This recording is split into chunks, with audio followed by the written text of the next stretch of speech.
Hello guys, welcome back to my channel Goswami moto blog. তো আজকে একটা অন্য টপিক নিয়ে আমি আলোচনা করব। তো রয়্যাল এনফিল্ড কোম্পানির যে ক্লাসিক বাইকটি রয়েছে, ক্লাসিক 350, তো ওটার জন্য বেস্ট ইঞ্জিন অয়েল কোনটা। তো বন্ধুরা, একটা বাইককে সুষ্ঠুভাবে মেনটেন্স করার জন্য বা একটা বাইককে সুষ্ঠুভাবে চালানোর জন্য তার মুখ্য উপাদান হচ্ছে ইঞ্জিন অয়েল। এটা কিন্তু মাস্ট। ইঞ্জিন অয়েলের সাথে কিন্তু বাইকের অনেক সম্পর্ক রয়েছে। তো একটা বাইককে আপনারা যদি দীর্ঘমেয়াদীভাবে সুস্থভাবে রাখতে চান, তাহলে তেল ভরার সাথে সাথে আনুষঙ্গিক মেনটেন্যান্সের সাথে সাথে তার কিন্তু ইঞ্জিন অয়েলটা লাগে। এটা রয়্যাল এনফিল্ড না, যে কোনো বাইক, যে কোনো কোম্পানির বাইক।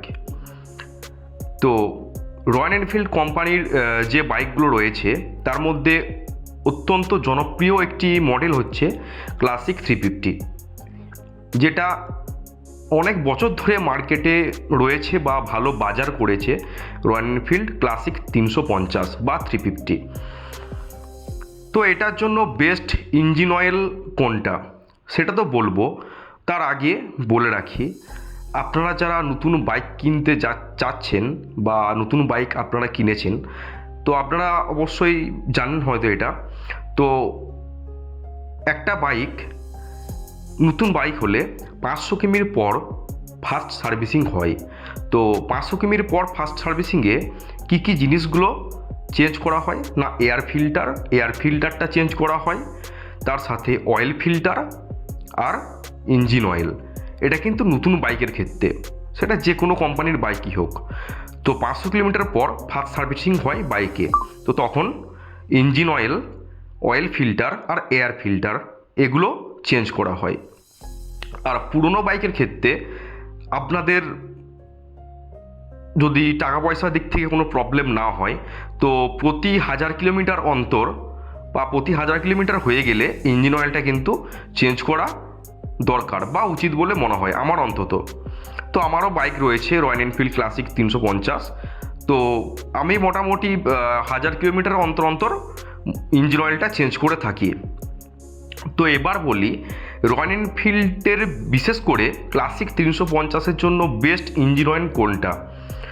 তো মার্কেটে তো অনেক ইঞ্জিন অয়েল রয়েছে। তো আপনারা হয়তো অনেকে মোটুল ইউজ করেন, অনেকে হয়তো ক্যাস্ট্রল ইউজ করেন। তো যার যেটা পছন্দ। তো আমাদের পকেটে টাকা বাঁচানোর জন্য হয়তো অনেক সময় কম দামি ইঞ্জিন অয়েল আমরা লাগিয়ে ফেলি, তার ফলে বাইকের অনেক গণ্ডগোলও হয়ে থাকে। তো ইঞ্জিন অয়েলের সাথে কিন্তু মাইলেজের অত্যন্ত একটা সম্পর্ক রয়েছে। ইঞ্জিন অয়েল কম দামি লাগালে বা উল্টোপাল্টা ইঞ্জিন অয়েল লাগালে যেমন মাইলেজ কম পাওয়া যায়, ঠিক তেমনই ইঞ্জিন অয়েল উল্টোপাল্টা লাগানোর জন্য বাইকে কিন্তু ভাইব্রেশনটাও অনেক হারে বেড়ে যায়, যেটা আমার বাইকটাতে হয়েছিল।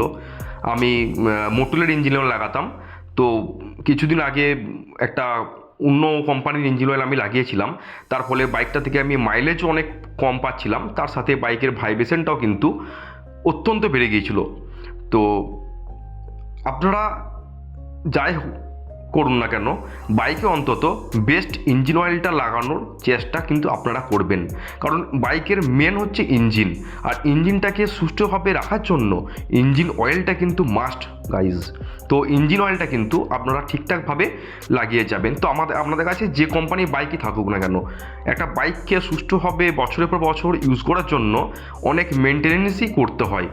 তো মুখ্য মেনটেনেন্স যেটা, সেটা হচ্ছে বাইকের ইঞ্জিন অয়েল ঠিকঠাক টাইম মতো ইঞ্জিন অয়েলটা চেঞ্জ করা। তো নতুন বাইক হলে প্রতি 500 কিলোমিটার অন্তর ইঞ্জিন অয়েলটা চেঞ্জ করবেন।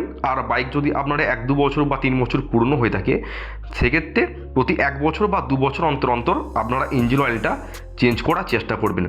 তো এবার বেশি কথা না বলে রয়্যাল এনফিল্ড কোম্পানির যে বাইকটি রয়েছে ক্লাসিক 350, এর জন্য বেস্ট ইঞ্জিন অয়েল কোনটা সেটা এরপরে বলবো।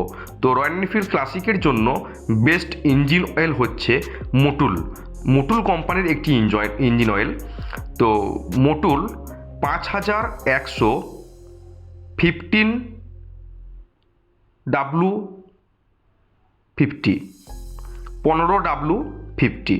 তাহলে মোটুল কোম্পানির একটি ইঞ্জিন অয়েল মোটুল 5115W50 বা 15W50, এই গ্রেডের ইঞ্জিন অয়েলটা আপনারা যদি লাগাতে পারেন বা ইউজ করতে পারেন তাহলে আপনাদের বাইকে কোনো প্রবলেম হবে না, অন্তত মাইলেজ আর ভাইব্রেশন কোনো প্রবলেম হবে না।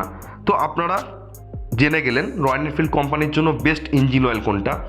তো বন্ধুরা, এই গোস্বামী মোটরব্লগ চ্যানেলটা যারা যারা এখনও সাবস্ক্রাইব করনি তারা প্লিজ সাবস্ক্রাইব করে নাও আর আমার পাশে থেকো। আমি এরপর অন্যান্য টপিকের ভিডিও বানানোর চেষ্টা করব, কতদূর কী করতে পারবো জানি না। তো তোমরা প্লিজ এই চ্যানেলটাকে ভালোবাসা দিয়ে ছোট চ্যানেলটা থেকে বড় করে তুলো, এটাই আমার অনুরোধ গাইজ।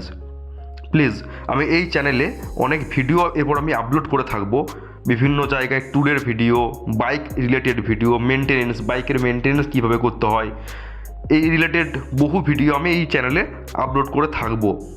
তো যারা যারা চ্যানেলটিকে এখনও সাবস্ক্রাইব করোনি চ্যানেলটিকে সাবস্ক্রাইব অবশ্যই করে নাও আর পাশে থাকা বেল আইকনটি ক্লিক করে রাখবে, তাহলে আমার সর্বপ্রথম নোটিফিকেশান আপনাদের কাছেই পৌঁছে যাবে।